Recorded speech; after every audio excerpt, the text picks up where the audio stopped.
All righty, here we go. All right, thank you for joining me tonight. Like I mentioned before, I'm going to record this. Here we go. Okay, I am Bill Bright. I am the tax coordinator here for the VITA program. This is my 11th year, I believe, doing taxes here with VITA, first as a volunteer. And for the last 4 or 5 years, I've been sort of coordinating the program. I took over, unfortunately, just as COVID hit. So we've been bouncing back ever since. And It's been stronger year after year after year since, that happened. The VITA program is at its nexus, we do a free federal and state return for the household income of 65K and under. As you see, ours are generally quite a bit less than that. It is organized and fully supported by the Internal Revenue Service and the various states. New Jersey is a very big fan of what we do. We rely on local organizations that sponsor us. It's called a site. Each site is run by a site coordinator, and we use TaxWise for e-filing purposes. TaxWise is a sort of a legacy system. It was with VITA for many years, and the IRS switched to TaxSlayer about 6 years ago. We elected to stick with TaxWise for a couple of very good reasons back in the day, and now it's just I think we've gotten so used to it, and then even through COVID to try and change software just didn't make a whole lot of sense. So we will be experimenting with TaxSlayer at one of our sites, doing it side by side with TaxWise, just to see if we're ready to make the jump. We are at various sites in Trenton, Hamilton area and other Mercer County locations. Our four primary sites are the Salvation Army, the Boys and Girls Clubs, the Hamilton Public Library, and the United Way offices. We also do some occasional pop-ups. These are one-day events at various sites in Trenton and in Hightstown this year, probably. We start the first full week in February, which I believe will be Tuesday the 5th or the 6th, whatever that date is, and going through Tuesday the 15th. Most sites, and we'll go into the schedule in a little bit, they're open for a specific time on a weekly basis for 4 hours per session. And that's what we ask volunteers to do, commit to at least one session for the duration of the tax season. These were our locations last year. As you can see, the Boys and Girls Club is on Spruce Street. That's by the Trenton Circle. And that is our Saturday site. Opening last year was 11 to 3. I think we're going to push that back to 10 to 2 this year. It's a very busy site. The Hamilton Public Library is our morning site. That's Wednesday and Thursday morning in Hamilton. Again, that is, again, the volunteers that we have there are generally retired folks because again, it's a morning session. It's very popular. We generally are maxed out at only doing maybe 15 or so returns per session there due to the time commitment that we have there. Sometimes the returns in Hamilton can be a little more involved than others because we tend to have a fair amount of state retirees. Again, our 65K is usually not a problem, but we do see sometimes, particularly at Hamilton, if it's a married filing joint, and you have two husband and wife, both are state retirees, and they get a state pension as well as Social Security. That could easily push it to $80,000 or $90,000, which is not exactly wealthy in this area. And the paperwork involved is fairly modest. They usually don't have brokerage statements or a lot of investment income, things like that.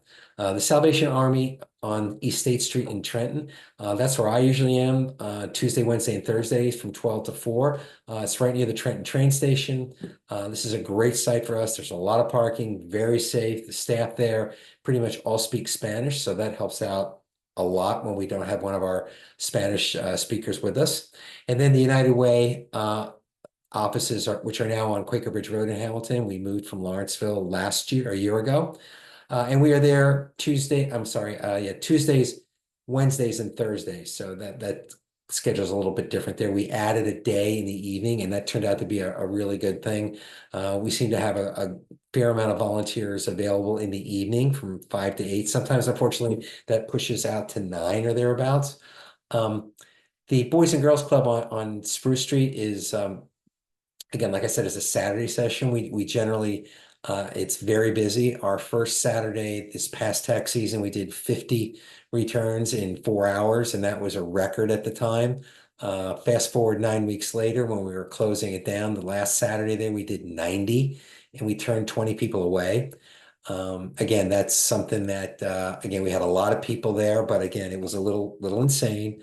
But it just goes to show how important the service is.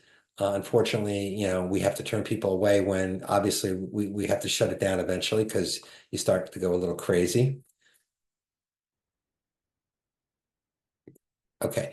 There are four primary roles within VITA. The first and the first point of contact for our clients is the greeter intake screener. So the first person that someone sees when they walk in is someone who's going to ask for their name and see their ID and social security card. Put them on the intake sheet that they're in line, that they're here to do their taxes, and they will begin to help assist them get their paperwork together and prepare the intake forms. They'll then be assigned a tax preparer who's assigned to them based on their examination level, whether they're basic or advanced. Once they prepare the return, they will then hand it off to the reviewer who will review all of their work. And then, the site coordinator is responsible for everything that goes on at the site, makes the decisions whether or not to cut off the list when we have 15 people waiting. Can we get to all those people in our remaining 2 hours? Things like that. Site coordinator is also the person who will do the e-filing down once all the returns are done for the day. Again, the whole process involves client outreach early in the new year through direct mail, social media, local advertising. When they walk in the site and they have the proper ID, they then wait in a designated area and organize their documents. A lot of people come in with the 1099s and W-2s still in the envelope from ADP or the state or whoever. Again, they will be called to meet with a VITA volunteer who is at their level. They will assist in completing the intake if needed, answer questions, things like that, help them complete any supplemental information that they might want to write down on the intake sheet, their rent amount, out-of-pocket medical expenses, the bank info, routing and account number, whether or not they were at a previous VITA site, any kind of special instructions that we might need to focus on. Organize the documents to begin the input process. Once they're done, they complete the return. They do an error check to make sure that everything has been filled in to the best of their knowledge, so that once it does go to a reviewer, the reviewer is basically just checking to make sure that everything is in order. If indeed that is the case, the return is printed and reviewed with the taxpayer. The only thing that they sign in front of us is the e-file authorization, the form 8879. We return all the papers, all their documents to them, the intake sheet, and the physical copy of the tax return. Again, all of that is sent to them, and they will be notified that the return will be e-filed within 24 hours. And ideally, that is the last time we will see or hear from them for another year. The only reason that we should have any reason to call them, to contact them, is if it gets rejected by the IRS or the state for any reason. And there are many reasons, and unfortunately, it's become more and more of a problem, and we'll get to that as we go through training. Just for some background, this is our client base. In 2023, this says as of May of 2023, but it's really 2024. We did 1,925 returns. It was actually a bit higher than that, and now through the balance of the summer, we've actually been very, very busy. That number is probably pushing close to 2,100 right now. And at $3,000 per return, $300 to pay a paid preparer in Mercer County, the average, we're keeping about 600 grand in the community. And these were our site breakdowns. Hamilton did 350. Our pop-ups only did 28. Salvation Army and Spruce Street share the same electronic filing ID, so that is why their number is a bit inflated. And United Way did nearly 600. Since I've been with the program, these numbers as far as filing status have been pretty steady. There are 72% were single, had a household and married filing joint are, low teens or 10 or 11% each. Married separate is a very small number. Our average age is 53, and our only 53% are using direct deposit. The reason that number is a little low, there's a number of reasons. It seems like every year people forget their bank account information. They may not have it on their phone. Again, they just rather than go home and get the checking account information, they would just as soon file it and get it over with. A fair amount of seniors prefer a paper check because they've been getting a paper check since Nixon was in the White House. So that's the way they want it. And believe it or not, some of them actually admit that that extra 3 weeks or so that it takes the process for a paper check, that's 3 more weeks that they don't have to spend that money. That's the kind of cohort that we're dealing with here. Again, a lot of them who have no taxable income yet have tax withheld. The reason is this is how they save money. This is their Christmas club, their vacation club. Our average adjusted gross this year was 32K. So as you can see, it's well below the our max. And that is increased, that is 7% above last year. So kind of keeping with inflation, people are making more in our world.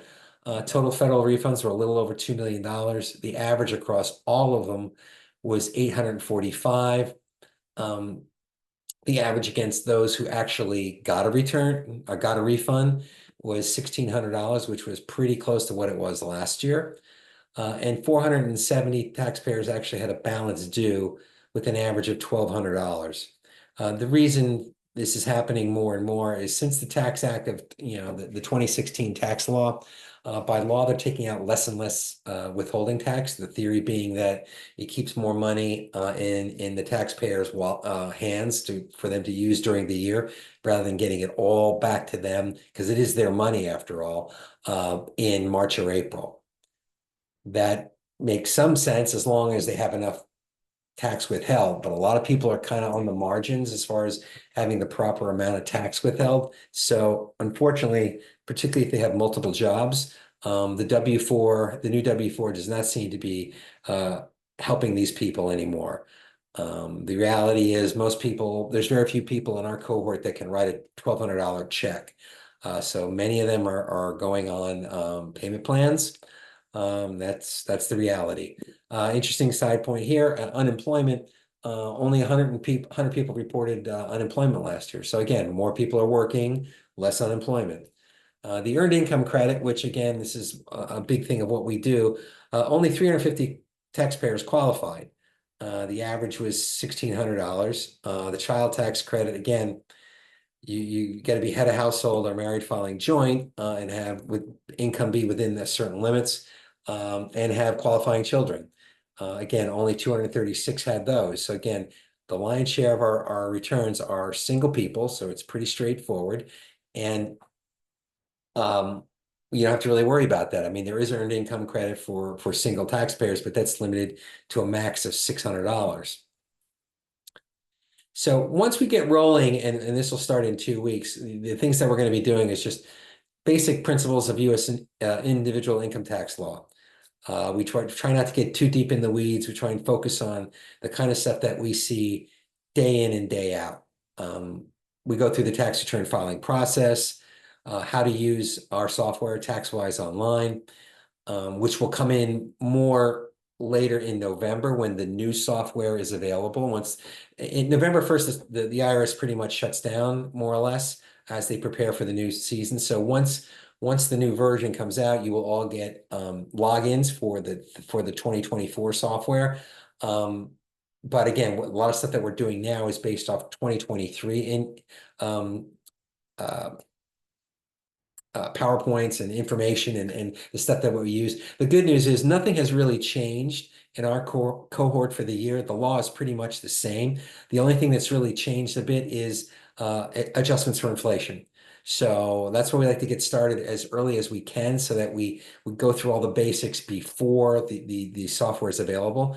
We'll also go over tax aspects of the Affordable Care Act. Again, that has to be reconciled every year. So if people get their health insurance through the exchange, they get that 1098 every year. They have to reconcile that with their tax return. They can't file without it. We'll also go over some basics for New Jersey and Pennsylvania. The uh, the exams for the IRS do not touch on any state business at all. We do go over some stuff. Pennsylvania is a flat tax state, so it's very, very, very easy. New Jersey, not so much, and we'll get into some of that stuff. And we'll spend some time doing VITA best practices, stuff that we've learned in our world that we can, again, make our process as streamlined and as painless as possible for clients, yet by still adhering to the rules of the VITA program. So there are the certification tests involve two 10 question quizzes, one on standard of conduct, which involve things like, the nice old lady that you did the taxes for says, oh, she's so impressed by what you did, she wants to give you a $20 tip. Can you take the tip? Of course you can. Things like that. The intake and quality review is the other 10 question quiz, and that just gets around to like, why is it important to do a good intake and quality review? And the point is that, accuracy is everything. And that's how we get to a high degree of accuracy by adhering to those quality review standards. The tax prep basic test is a 30 question open book multiple choice test, consists of 9 scenarios, and of which the final 3 you have to require you actually putting the information in the tax software.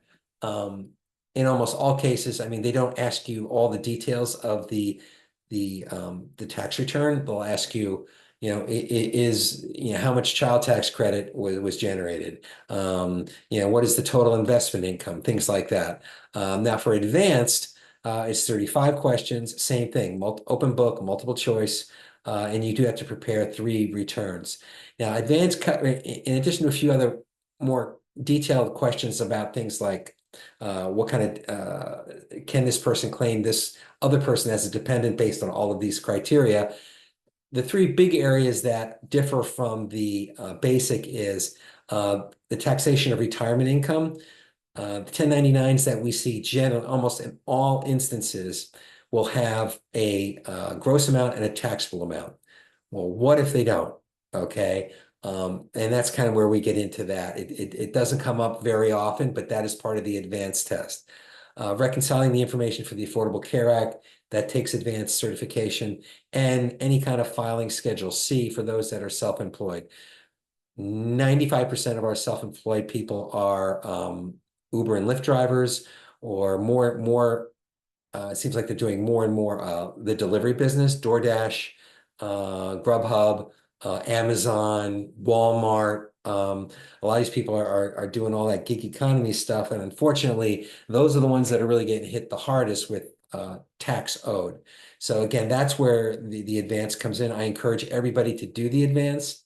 We're going to try and get as many as we can because it makes the assignment of clients to prepare is a whole lot easier if everybody's advanced certified. There are other additional certifications for members of the military. A few of our volunteers do the military certification. I don't. 1 or 2 may do the international. That gets a little tricky because depending on the immigration status, what kind of visa you have, we may or may not be able to do those returns. And that gets where it gets a little more detailed. We may have to send them somewhere else. And I want you to mark your calendar. On Wednesday, October 9th at 7, we're having an open house at the United Way on Quaker Bridge Road. Just a little meet and greet. A couple of volunteers are there. Actually, we'll probably be having clients coming in. We're still doing returns, believe it or not, even into October. And I know for certain we're going to have a few that night. So maybe some of you want to sit and watch how we do a return. Again, very, very low key. And then for starting the week of October 14th and continuing until the first week in November, we'll be doing this kind of routines, Tuesday and Thursdays from roughly 6 to 7:30. You only need to do one of those sessions per week. All will be recorded and then eventually saved to the the United Way website, along with the associated PowerPoints for reference. Then once November comes around, and once we get into October, I'll get a better idea of when the training materials will be available, and when the testing materials will be available, and when the actual testing site will be up. Last year, the IRS put out a rebuild for the what's called Lincoln Learn. That's where you've got to go to register with the IRS, take the test, print out the volunteer agreement, email it to me. That was rebuilt last week under a government contract, and of course it went horribly wrong. And it was a real struggle to get everybody certified in a reasonable amount of time. That site has been down all summer, part of another rebuild. I guess they sent it out to another contractor. I don't know. So ideally, all of that would be available around Thanksgiving. And around then, we'll be doing some sessions in early November, mid-November, maybe like one Wednesday night a week, and maybe a Saturday mornings at United Way to put all of this in practice within the software. So things that we talk about on Tuesdays and Thursdays, we'll put to practice by actually doing some dummy returns. And that's where it gets fun. So that's the part that I like when we get to do that. So that kind of concludes what's sort of the introductory part of this. And I'm going to go ahead and save this now.